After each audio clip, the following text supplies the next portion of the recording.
What most people never see is the inner work that it takes to hold this role. Anyone can put on heels and call themselves a dom, but without the skills that I've developed, it will all fall apart. I think I realized before I even officially got into the scene professionally that this takes a lot more than just the outfit and the aesthetic. Because I had started playing with subs before I got on any social media as a dom, before I had any clip creator sites or any adult sites. And I started playing with a sub who was a friend of mine at the time, and he came out to me as a submissive, and our relationship progressed from there. But I realized very quickly that it wasn't as easy as just laughing and then pay me, because it started that way. And at first it seemed like, wow, this is like the easiest thing in the world, the easiest way to make money. And then I got to know him a little bit more, and I realized that there is an extreme psychological component to this. And I think part of why I was naturally good at it in the beginning is because I've always been very good at understanding what drives people, how people are feeling, and honestly, how to manipulate people's emotions. It took more than just the natural skills that I came into the industry with to get to the point that I'm at now.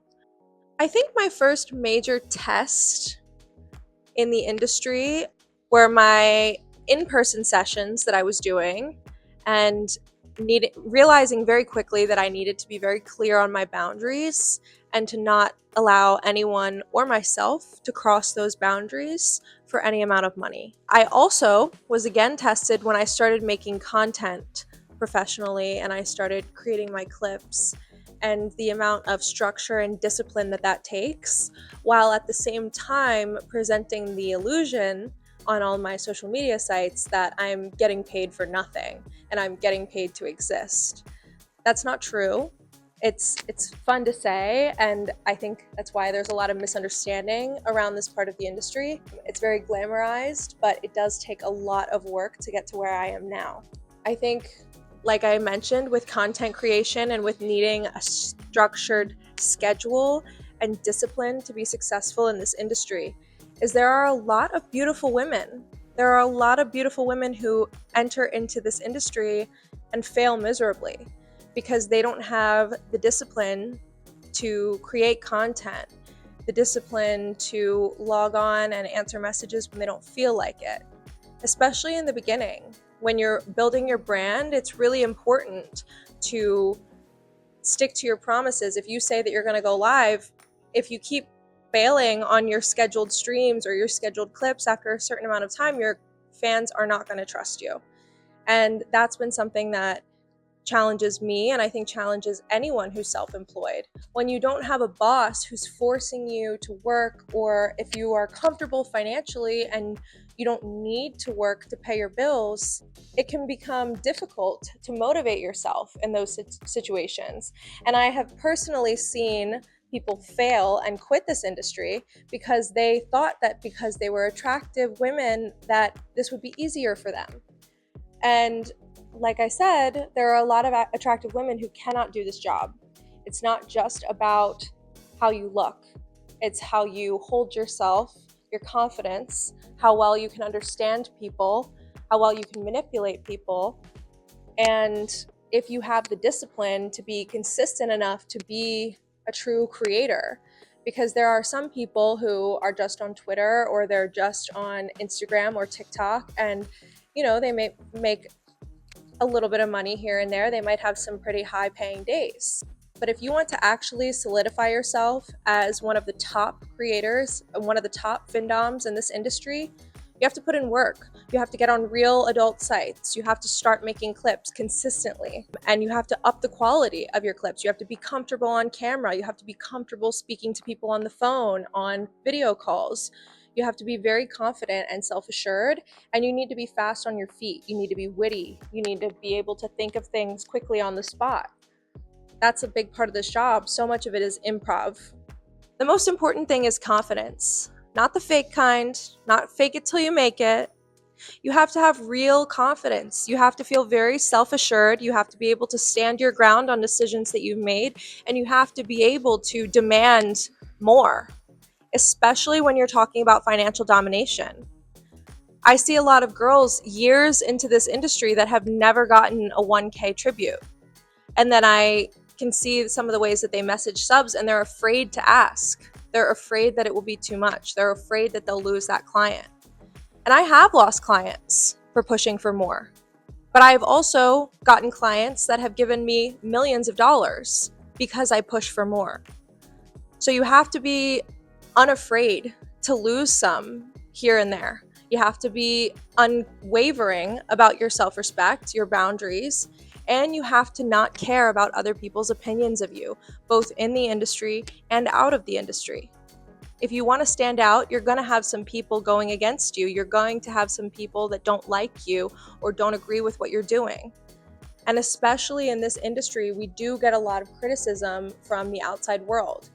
When I first joined this industry, I was doxed 3 months into this job. I had, I think, only 500 or 600 followers at the time. I was not on any clip sites. I was only on Twitter, and I was doxed by a personal friend of mine who was jealous.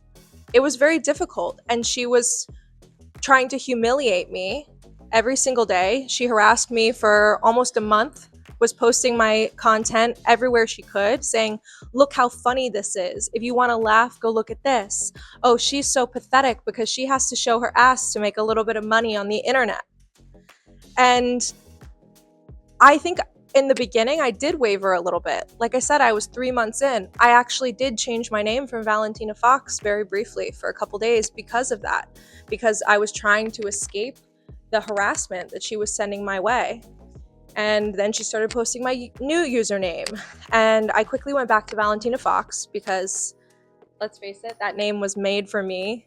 I regretted those few days that I wavered, but I learned a lot from that experience. And I learned to be really secure in who I am. I've also had people that I know that I've grown up with that have sent me my accounts. They've just texted me a link with no context or anything. I think they just want me to know that I saw it. And when I was earlier on in my career, when I was newer, those things did affect me a little bit and made me feel a little bit insecure. And especially before I had reached the point of success that I'm at now, or honestly, any level of success, it was difficult for me to not question myself. It was difficult for me to see the vision that I have and what I've accomplished today. When so many people around me were saying, this isn't a real career, this isn't sustainable, this isn't something that you can do consistently or permanently or really make anything of yourself. I think there is also a level of delusion that you have to have as far as seeing the end goal for yourself. Because for some people, this is just a little side hustle. It is a way that they make $1,000 extra a month. And then for others like me, I can bring in 6 figures a month. And that's because of the confidence that I have and the risks that I've taken on myself and all of the people that I've had to shut out in order to get to that point.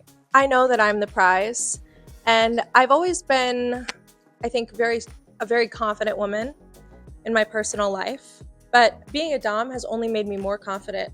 It's made me more firm in my boundaries, more secure of my self-worth, and more okay with people walking away who can't meet those standards. Not everyone is going to be for you, and you cannot try to come into this industry hoping that everyone is going to like you and everyone is going to agree with you and being a people pleaser. That will get you nowhere. A true dom isn't afraid to say no. In fact, I've had to learn that that is half of the power. Giving in to excuses, freeloaders, time wasters, or even being flexible on your boundaries with subs only weakens the connection, only weakens the respect that they have for you and the respect that you have for yourself. Boundaries are what make my yes so powerful because they know that it actually means something. And I turn down subs constantly. I constantly tell subs they're not a good fit for me. I don't think I'm going to like training them. I don't think that they can offer me what I look for in a submissive.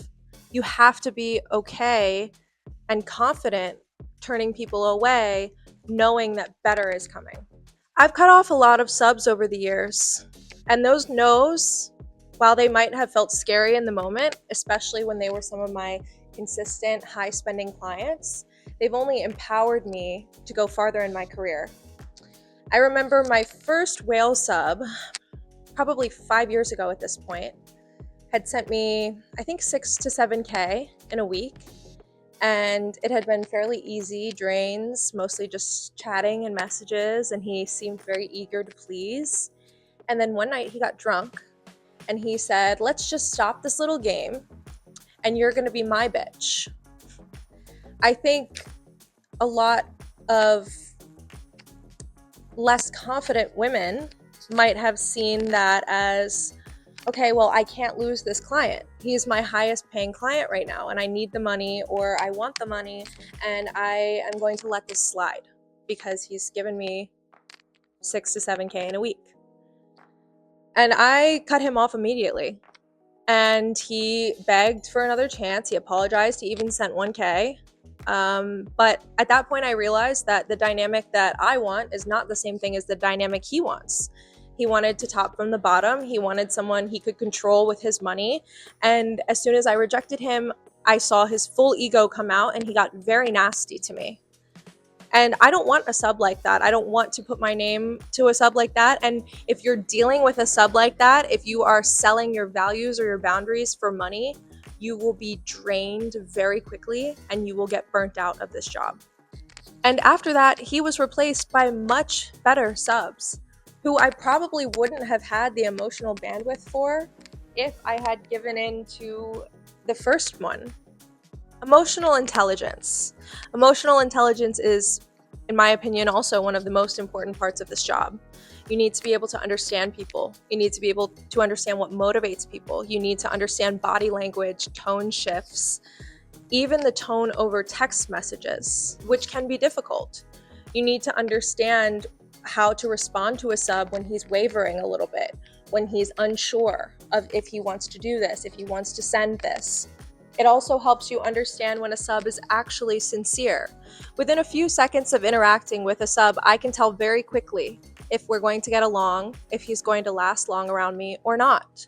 That took practice and trust in my instincts. And like I said, I have pushed people too far, too fast, and lost them. And that is part of this industry, is learning and losing some clients on the way as part of those lessons. And you can't get stuck on those things. You can't be thinking about a lost client or thinking about a sub that you cut off and regretting it. You have to be always focusing on what's next, on moving forward. Obviously, every person is different, but there are some subtle cues that a lot of subs will give me that let me know that they're faking their submission and they probably aren't going to last very long with me. The number one is after letting them release. If their tone switches up immediately, if they immediately go offline, or if they immediately start talking to me differently. I've had subs on the phone the whole session saying, oh, goddess, I love you. I love women. I love female superiority, blah, blah, blah, blah, blah. And I can tell, even without them saying, the instant that they've released, because all of a sudden it's, well, I don't actually think that. Oh, well, I don't actually believe that. It's amazing how many of these men are not actually submissive, but they fetishize being submissive. And I'm not interested in subs like that. I want true submissive subs who are here to please me.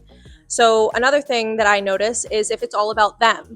If when they're approaching me, they're sending me a long message like, oh, goddess, like, you make me feel this, and you make me feel this, and I feel this, and I've always wanted this, and I've always wanted to do this, and I've always wanted to do this, and I think this. And it's a whole paragraph about me. That's not a submissive. That is not someone who is here to serve me. That's not someone who, in my opinion, even cares about how I feel. And generally, those are the subs that send the lowest tributes or don't send at all because they're selfish and they want to know what I'm going to do for them. And that's not submission. And those types of clients will burn you out quickly. I filter out so many subs every single month. I rejected 2 new subs who tried to approach me just yesterday. And it was exactly what I had just described. One messaged me with my minimum tribute, and it was a very long message. Me. Nothing about what they wanted to do for me. Nothing about them being a fan of me or why they like me so much or anything. It was just all about them.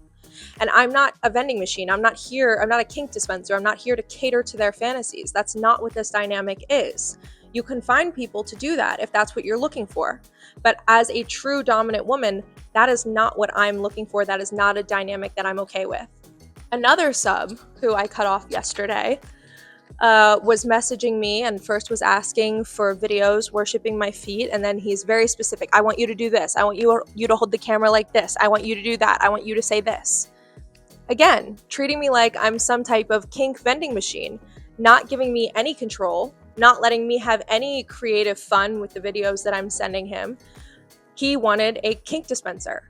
And, earlier on in my career, when I was building up my subs and my income, I would have been more likely to keep a sub like that around for a little bit. Now, from experience, I know that they burn me out. They make me want to come online less. And they don't leave me feeling good. I don't feel empowered. I don't feel dominant after those kinds of interactions because you just told me what to do and I did it for you. Back to discipline. Discipline and structure is so important. If you want to have ongoing relationships with submissives, they need structured guidance. They need to know when you're going to be online, when you're going to be checking them for their updates, or to make sure that they're following the rules that you've set for them.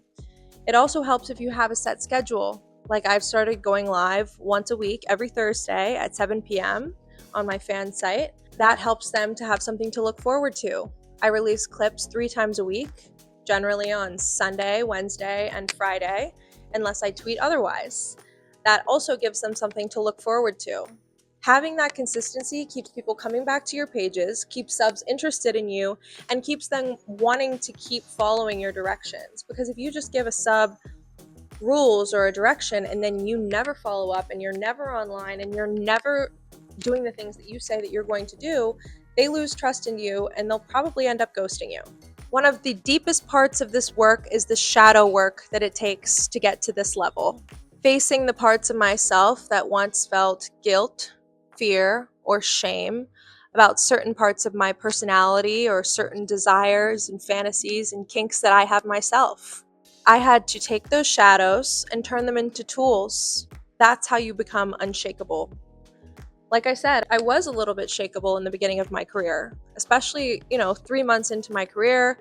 I wasn't doing this in any way professionally. I was just kind of posting my tweets and making some content for Twitter. And I have had a lot of people try to publicly humiliate me for this job and for my posts and for my outfits.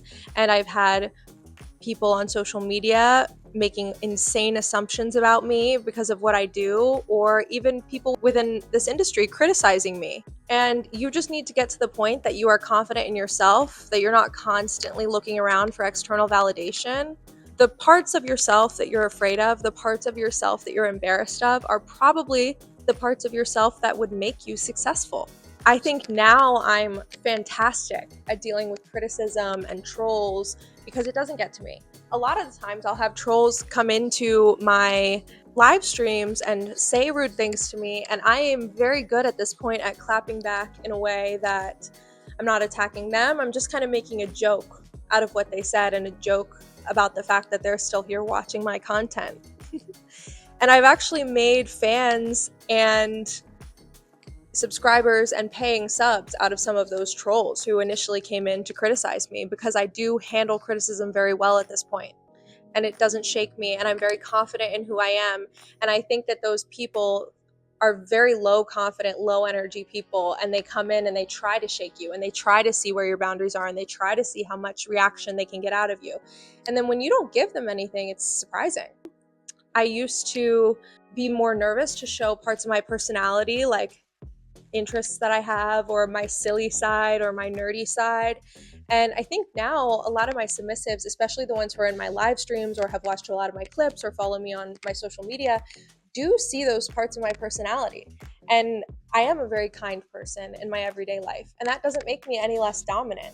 Me being kind does not mean that I'm a dominant woman. And I think that, in some subs' fantasies and in some baby doms' minds, they think that you have to be a bitch. You have to be mean all the time. You have to be arrogant all the time. And while I have that in me, as you all know, I'm definitely not that way all the time. And if I was, it would be exhausting and I would be insufferable to be around for my friends. Being a Dom isn't about yelling or demanding. It's about leadership. Men don't just give me their money. They give me their trust. And the only reason that they can do that is because I've done the work to hold space for that trust and to deserve that trust. That's the difference between someone playing dress up and me. I think a leader is someone who is unshakable, like I said, who has very strong opinions and who is not afraid of not everyone not being happy with them or everyone not liking them. I think a leader is someone who is creatively unafraid to step out of the box, to try new things that haven't been done before. I have tried a lot of things over the course of my career, and some of them have flopped, and some of them have created waves in the industry.